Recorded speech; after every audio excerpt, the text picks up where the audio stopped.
চুম্বকত্ব অধ্যায়ের আজকের আলোচ্য বিষয় পরাচুম্বক ও অয়স্চুম্বক পদার্থের চুম্বকত্বের ব্যাখ্যা।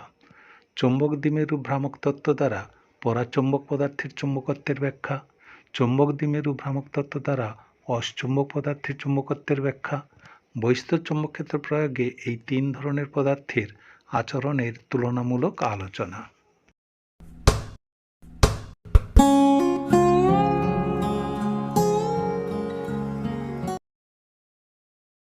এবার আসা যাক পরাচুম্বক পদার্থের চুম্বক ধর্ম ব্যাখ্যা করার জন্য চুম্বক দ্বিমেরু ভ্রামক তত্ত্বকে অ্যাপ্লাই করা যাক।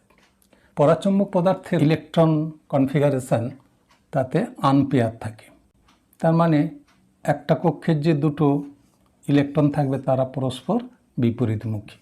এটাও মনে করো বিপরীতমুখী, এরা পেয়ারে আছে। এবার একটা দেখা যাবে বিজোড়।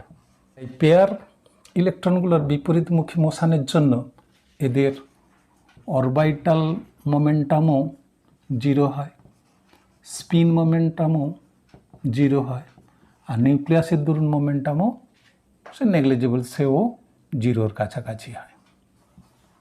আনপেয়ার একটা ইলেকট্রনের জন্য এদের একটা অ্যাটমিক ডাইপোল মোমেন্ট থাকবে, magnetic moment not equal to zero হবে।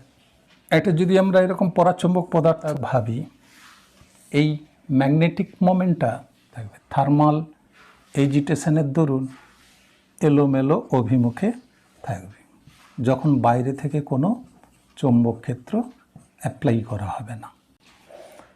তাই এদের একটা ছোট্ট ভলিউমের মধ্যে যদি ভাবি, তখন দেখা যাবে এরা এত এলোমেলো মোশনে আছে যে এদের নেট ম্যাগনেটিক মোমেন্টটা কিন্তু জিরোই হবে। ঠিক সেই ফ্রি ইলেকট্রনের মতো, যখন বাইরে থেকে কোনো তড়িৎচালক বল অ্যাপ্লাই করা হয় না, তখন কি হয়, যে কোনো একটা দিকে যতগুলো ইলেকট্রন যায় ঠিক উল্টো দিকে ঠিক ততগুলো ইলেকট্রন যায় কল্পনা করা যেতে পারে। তার ফলে কোনো তড়িৎ প্রবাহ সৃষ্টি হয় না। এখানেও বাইরে থেকে যখন আমরা চৌম্বক ক্ষেত্র প্রয়োগ করছি না, তখন এদের যে কোনো একটা দিকের যা চৌম্বক ভ্রামক হবে উল্টো দিকেও চৌম্বক ভ্রামকটা তাই হবে। তার ফলে কী হবে, এদের নেট চৌম্বক ভ্রামকটা জিরো হবে থার্মাল এজিটেশনের জন্য। এবার যখনই আমরা এর উপর একটা এক্সটার্নাল চৌম্বক ক্ষেত্র প্রয়োগ করব, যারা ঠিক চৌম্বক ক্ষেত্রের অভিমুখে ছিল না, তাদের মধ্যে একটা টর্ক প্রযুক্ত হবে।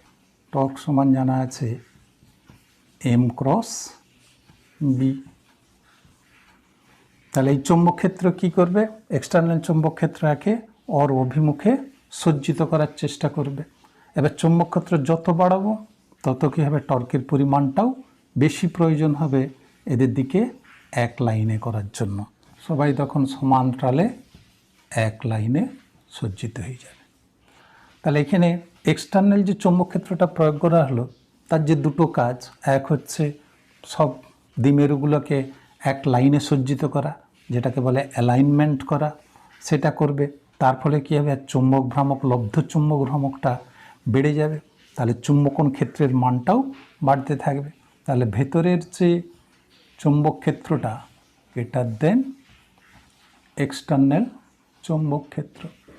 এই গেল পরাচুম্বকের চৌম্বক ধর্মের ইলেকট্রনীয় ব্যাখ্যা। এবার আসা যাক অয়স্চুম্বক পদার্থের। অয়স্চুম্বক পদার্থও এরকম আনপেয়ার ইলেকট্রন দিয়ে গঠিত। তার ফলে পেয়ার ইলেকট্রনের জন্য এদের কোনো মোমেন্টাম থাকবে না, কিন্তু একটা আনপেয়ার ইলেকট্রনের জন্যই কি থাকবে, এদের একটা ডাইপোল মোমেন্ট এর একটা মান থাকবে, এটা নট ইকুয়াল টু জিরো হবে। এদের আবার একটা প্রবণতা আছে, খুব ক্ষুদ্র অঞ্চলে এই ডাইপোলগুলো একসঙ্গে থাকার একটা প্রবণতা থাকবে। এই অঞ্চল জুড়ে কতকগুলো ডাইপোল একসঙ্গে এক অভিমুখে থাকবে। এই অঞ্চলটায় কিছু ডাইপোল সমমুখী থাকবে। অঞ্চলটাকে বলে ডোমেন। এই একটা ডোমেনের যে অভিমুখে থাকবে, পরের ডোমেনে সেই অভিমুখে থাকবে না। এরও ক্ষেত্রে তাই, সেই অভিমুখী না হয়ে অন্য অভিমুখে থাকবে। এবার আরও ডোমেন হতে পারে, আমি মাত্র 4টা ডোমেন এঁকেছি, অসংখ্য ডোমেন হবে। বাইরে থেকে কোনো রকম এক্সটার্নাল চৌম্বক ক্ষেত্র প্রয়োগ করা হবে না, তখন এরা কীভাবে, এমনভাবে এরা সজ্জিত থাকবে যে এরা পরস্পরের ম্যাগনেটিক মোমেন্টটাকে প্রশমিত করে দেবে, মানে বদ্ধ শৃঙ্খল গঠনের মতো। তার ফলে কী হবে, নেট ম্যাগনেটিক মোমেন্ট কিন্তু 0 হয়ে যাবে। এই ডোমেনের সাইজটা কীরকম হবে, 10⁻⁻12 মিটার কিউব থেকে 10⁻⁻8 মিটার কিউব। আর পরমাণুর সংখ্যা থাকে 10⁻17 থেকে 10⁻21 সংখ্যক পরমাণু, বা এটা অ্যাটমিক ডাইপোলের সংখ্যাও বলা যায়। এতগুলো অ্যাটমিক ডাইপোল ওই ক্ষুদ্র অঞ্চলে এই এক একটা ডোমেনে থাকতে পারে। এবার যখনই এর উপর একটা এক্সটার্নাল চৌম্বক ক্ষেত্র প্রয়োগ করা হবে, যারা একই অভিমুখী, মানে এই বহিস্থ চৌম্বক ক্ষেত্রের অভিমুখী বলতে এই ডোমেনটা, এর আয়তনটা কি হবে, বাড়তে থাকবে। বাকিদের আয়তনটা কি হবে, ছোট হয়ে যাবে, কমে যাবে। এই বেশি আয়তন ফলে বা এরা সংকুচিত হওয়ার ফলে এদের কিছু কিছু ডাইপোল এখানে চলে আসতে পারে। এই যে এর এলাকাটা বেড়ে যাচ্ছে, এইটাকেই বলা হয় ডোমেন গ্রোথ। তবে এদের এখনও অ্যালাইনমেন্ট হবে না। এবার যদি আমরা স্ট্রং চৌম্বক ক্ষেত্র অ্যাপ্লাই করি, একসঙ্গে অ্যালাইনমেন্ট হয়ে যাবে। ডাইপোলগুলি এই বহিস্থ চৌম্বক ক্ষেত্রের অভিমুখী হয়ে যাবে। এবং এক একটা ডোমেন যেহেতু অনেকগুলো অ্যাটমিক ডাইপোল নিয়ে গঠিত, তাহলে এদের এক একটা ডোমেনের যে লব্ধ চৌম্বক ভ্রামকের মান অনেক বেশি।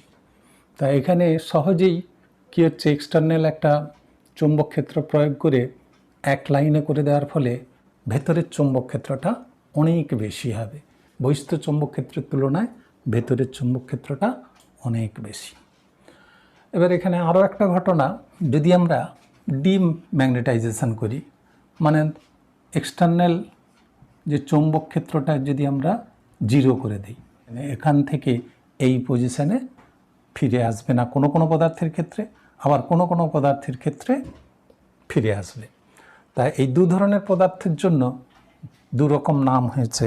একটা হচ্ছে হার্ড ফেরোম্যাগনেটিক সাবস্টেন্স, এদের ক্ষেত্রে বাইরের চৌম্বক ক্ষেত্র যখন আমরা শূন্য করে দেব, সঙ্গে সঙ্গে কিন্তু আগের পজিশানে ফিরে আসবে না, একই অভিমুখে কিছু কিছু ডোমেন থেকে যাবে, চট করে তার চৌম্বকত্ব নষ্ট হবে না। এরকম উদাহরণ হচ্ছে অ্যালনিকো লোডস্টোন। এরকম আরও অনেক সংকর ধাতু তৈরি করা হচ্ছে যারা হার্ড ফেরোম্যাগনেটিক হবে। এইসব পদার্থগুলোকে স্থায়ী চুম্বকের জন্য ব্যবহার করা যেতে পারে। আরেক ধরনের ফেরোম্যাগনেটিক, সেটা হচ্ছে সফট ফেরোম্যাগনেটিক।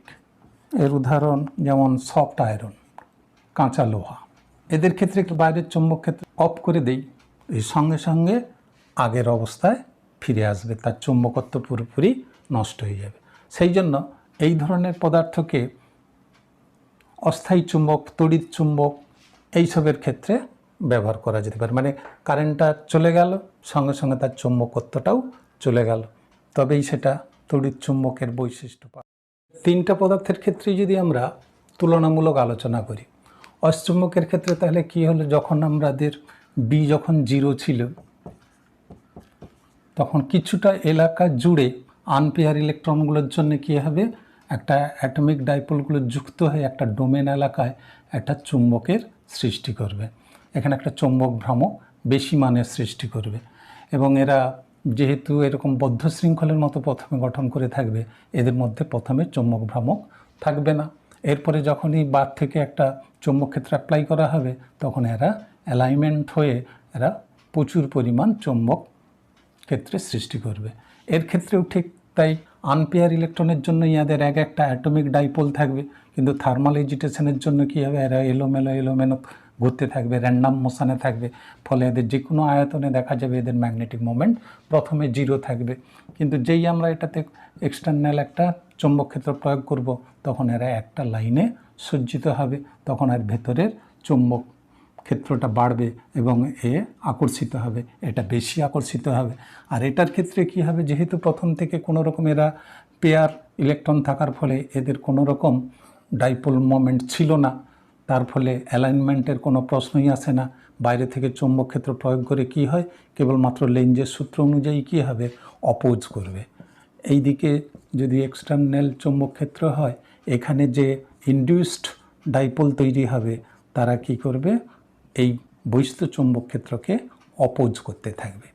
এই ইনডিউসড যে ডাইপোল এটা এর ক্ষেত্রেও সৃষ্টি হয়, তবে এটার মান এত কম যে এদের যে চৌম্বক ক্ষেত্র টোটাল সৃষ্টি হবে তার তুলনায় এটা খুব কম হবে। এরও ক্ষেত্রে তাই ইনডিউসড ডাইপোল সৃষ্টি হয়, যেটা কিনা বহিস্থ চৌম্বক ক্ষেত্রকে অপোজ করে।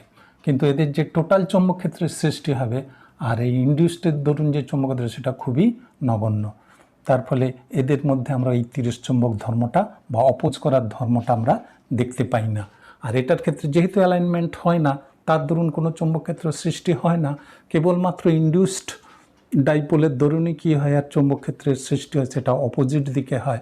তার ফলে কি হয়, এ বিকর্ষণ করে, বহিস্থ চৌম্বক ক্ষেত্রকে বিকর্ষণ করে। এবার যদি আমরা এটা একটা ব্যবহারিক প্রয়োগ কি না, ম্যাগপ্লেন ট্রেনের ক্ষেত্রে এটা ব্যবহার করা হয়। কীরকম না, এটার যদি মান ক্রমশ বাড়তে থাকে, ইনডিউসড চৌম্বক ক্ষেত্রের মানটা যদি এত বেশি হবে যে এক্সটার্নাল চৌম্বক ক্ষেত্রের সমান হয়ে যাবে বা বেশি হয়ে যাবে, এটা করা যাবে কি করে না, যদি এর উষ্ণতাটাকে খুব কম করা যায় তাহলে ইনডিউসড ডাইপোলের সংখ্যা বাড়তে থাকবে, তখন এই বিকর্ষণ বলটাও বাড়তে থাকবে। এবং এটা যদি অতি পরিবাহী হয়, এই তিরস্চৌম্বক পদার্থ যদি অতি পরিবাহী হয়ে যায়, অতি পরিবাহী করার জন্য কী হবে, আরও এর উষ্ণতাটাকে কমাতে হবে। কমিয়ে এটাকে যদি অতি পরিবাহী করে দেওয়া হয়, এর মধ্যে কোনো রোধও কাজ করবে না, তখন এই ইনডিউসড ডাইপোল আরও বেশি হবে। তখন কী হবে, তখন ওই তিরস্চৌম্বক পদার্থকে চুম্বক বিকর্ষণ করবে, অথবা চুম্বক কী করবে, তিরস্চৌম্বক পদার্থটাকে বিকর্ষণ করবে। এটার সাহায্যে যে ম্যাগপ্লেন ট্রেন বানানো হয়েছে সেটা কি হতে থাকে, এইরকম তিরস্চৌম্বক পদার্থে সে একটা বায়ুতে ভেসে থাকতে পারে এবং তারপরে তাকে একটা নির্দিষ্ট দিকে চুম্বক ক্ষেত্রের দিকে চালনা করা হয় এবং কোনো রকম ভূমিস্পর্শ না করেই চলতে থাকবে। আর এই ভাসে পারে বিকর্ষণ করে, এই ঘটনাটাকে বলা হয় চুম্বক ভাসন বা ম্যাগনেটিক লেভিটেশন। এই চৌম্বক ভাষণকে কাজে লাগিয়েই ম্যাগপ্লেন ট্রেন করা হয়েছে। ম্যাগপ্লেন কেন বলা হচ্ছে না, প্লেনেরও যেমন কোনো ভূমি স্পর্শ করে যেতে হয় না, কোনো রকম ঘর্ষণ নেই, কোনো রকম ঝাঁকুনি নেই, সেরকম এরকম ম্যাগপ্লেন ট্রেনেরও কোনো রকম মাটি স্পর্শ করে থাকবে না, প্রায় 15 সেন্টিমিটার উঁচু দিয়েই যেতে পারে, সেই জন্য এটা কোনো ঝাঁকুনিও হবে না। এই তিরস্চৌম্বকের এই ধর্মকে কাজে লাগিয়ে এটাকে একটা বৃহত্তর ব্যবহারিক কাজে ব্যবহার করা হয়েছে। Thank you for watching.